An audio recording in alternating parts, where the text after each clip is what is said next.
అనుదినం దేవునితో.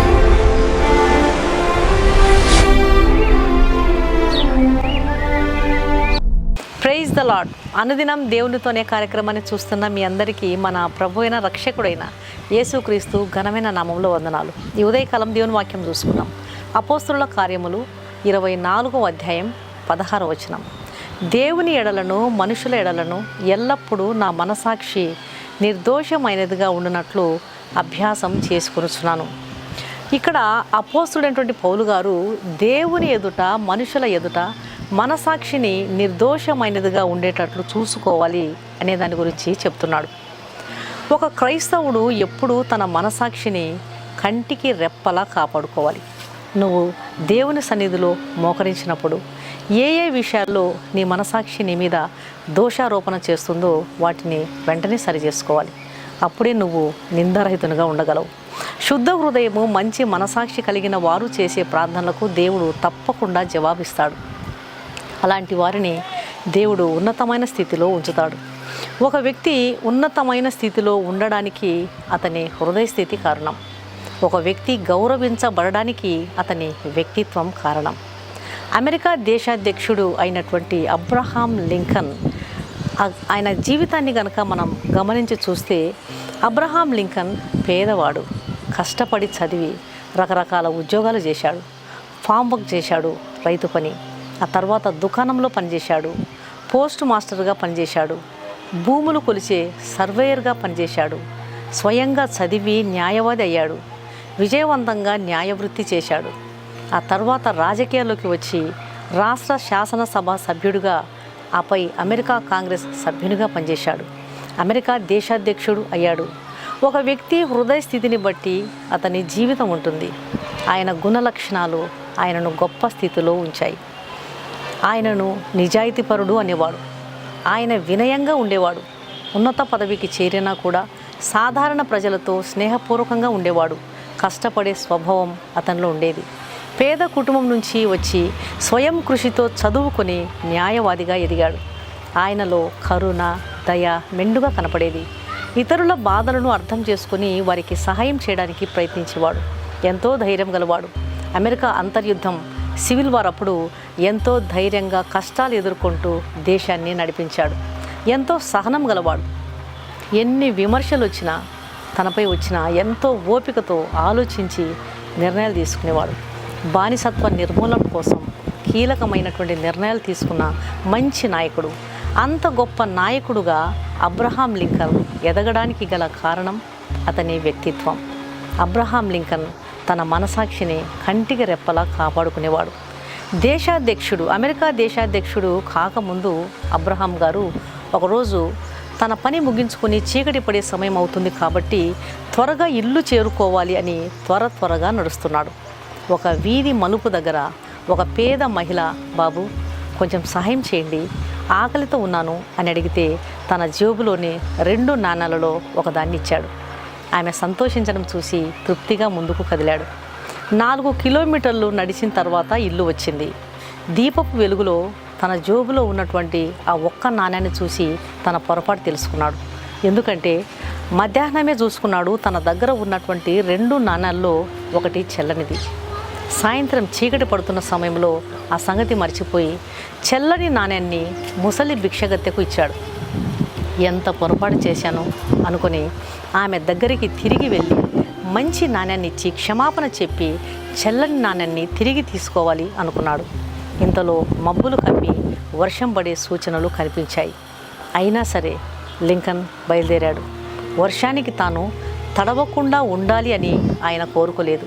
దేవుడా, వర్షం పడేలా ఉంది, ఆ ముసలి భిక్షగత్తె అక్కడి నుండి వేరే చోటికి వెళ్లకుండా అక్కడే దగ్గరలో ఉండేలా చేయి తండ్రి అని మనసులో దేవునికి ప్రార్థన చేస్తూ ఆ ప్రతికూల వాతావరణంలో వేగంగా నడుస్తూ మళ్ళీ 4 కిలోమీటర్ల దూరం నడిచి ఆ ముసలి భిక్షగత్తె ఉన్న చోటుకి వెళ్ళాడు. ఆమె అక్కడే దగ్గరలో ఉండడం, ఒక మూసి ఉన్న దుకాణపు మెట్ల దగ్గర కూర్చొని ఉండడం కనిపించింది. వెంటనే ఆమె దగ్గరికి వెళ్ళి క్షమాపణ చెప్పి ఆ చెల్లని నాణ్యాన్ని తీసుకొని మంచి నాణ్యాన్ని ఇచ్చాడు. అయ్యో, మంచి నాణ్యం ఇవ్వడానికి ఎంత దూరం వచ్చావా నాయనా, మరొకరు ఎవరైనా వచ్చి ఇంకో నాణ్యాన్ని ఇస్తారు కదా అని ఆమె అంటే, రావచ్చమ్మా, కానీ అపరాధం చేశానే అనే నా మనసుకు కలిగిన బాధను తొలగించేందుకు ఎవరు వస్తారు? నా మనసాక్షిని బాగు చేసుకోవాలి కదా అంటూ అక్కడ నుండి మళ్ళీ 4 కిలోమీటర్ల దూరం దాటడానికి అబ్రహాం లింకన్ బయలుదేరాడు. దేవుని బిడ్డలారా, నిజాయితీ అంటే ఇతరులు చూస్తున్నప్పుడు మాత్రమే మంచి పని చేయడం కాదు, ఎవరు చూడనప్పుడు కూడా మన తప్పును గుర్తించి దాన్ని సరిదిద్దుకోవడం.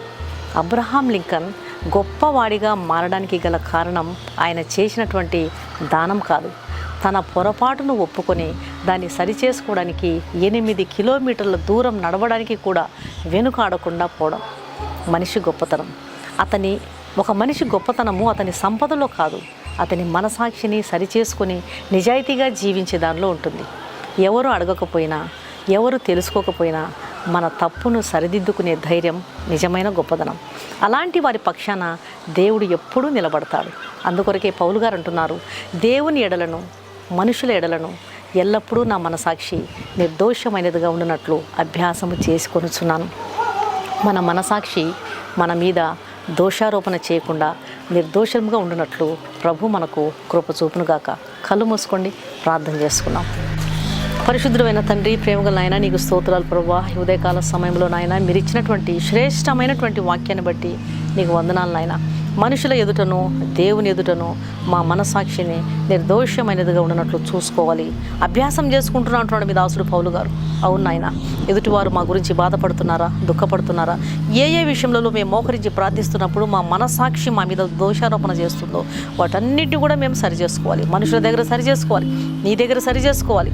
తండ్రి, మీరు ప్రార్థన చేస్తున్నప్పుడు బలిపీఠం వద్దన అర్పణం అర్పిస్తున్నప్పుడు మీ ఎవరికైనా సరే మీ మీద విరోధంగా ఉన్నదని జ్ఞాపకం వస్తే నువ్వు వెళ్ళి క్షమాపణ కోరుకో, తర్వాత వచ్చి సమాధాన పడిన తర్వాత వచ్చి ప్రార్థన చేయి. అట్లాంటి వాళ్ళ ప్రార్థన మీరు ఆలకిస్తారు.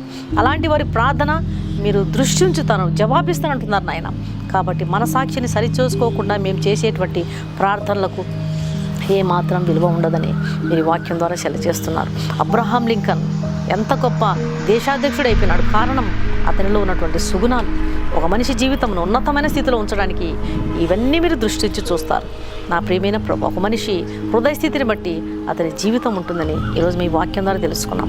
దయ ఉంచండి. ప్రేమ, కరుణ, దయ, జాలి, సహనం ఇవన్నీ మంచి ఉద్వేగాలు. మీ దగ్గర మేము ప్రార్థన చేసినప్పుడే మీలో ఉన్నటువంటి సుగుణాలన్నీ మాలోనికి వచ్చేస్తాయి. కాబట్టి నా తండ్రి, క్షమించడం, క్షమాపణ కోరుకోవడం, మనసాక్షిని సరి చేసుకోవడం ఇవన్నీ కూడా కంటికి రెప్పలా ఈ సుగుణాలన్నింటినీ కూడా మేము కాచుకొనుటకు సహాయం చేయండి. ఈ వాక్యం విన్న ప్రతి ఒక్క బిడ్డను మీరు దర్శించండి. మీరు ప్రార్థిస్తున్నప్పుడు ఏ విషయాల్లో వారి మనసాక్షి దోషారోపణ చేస్తుందో వాటన్నిటి సరి చేసుకొని ఆ తర్వాత ప్రార్థించి మీ ద్వారా గొప్ప జవాబులు పొందుటకు మీరు కృప చూపించమని యేసు నామమున అడిగి వేడుకుంటున్నాను తండ్రి, ఆమేన్. ఈ వాక్యం విన్న ప్రియమైన దేవుని బిడ్డలారా, దయచేసి దేవుని వాక్యం అనేకులు విని మేలు పొందే విధంగా దేవుని వాక్యాన్ని షేర్ చేయండి, ఛానల్ను సబ్స్క్రైబ్ చేసుకోండి. మీ ప్రార్థనా అవసరాలను కామెంట్ సెక్షన్లో తెలియజేసినట్లయితే మీ కొరకు తప్పకుండా ప్రార్థన చేస్తాం. ఈ వాక్యం విన్న మీలో ఇంకా రక్షణ పొందని వారు ఎవరైనా ఉన్నట్లయితే దయచేసి క్రీస్తు ప్రభువారికి మీ హృదయాన్ని ఇవ్వండి.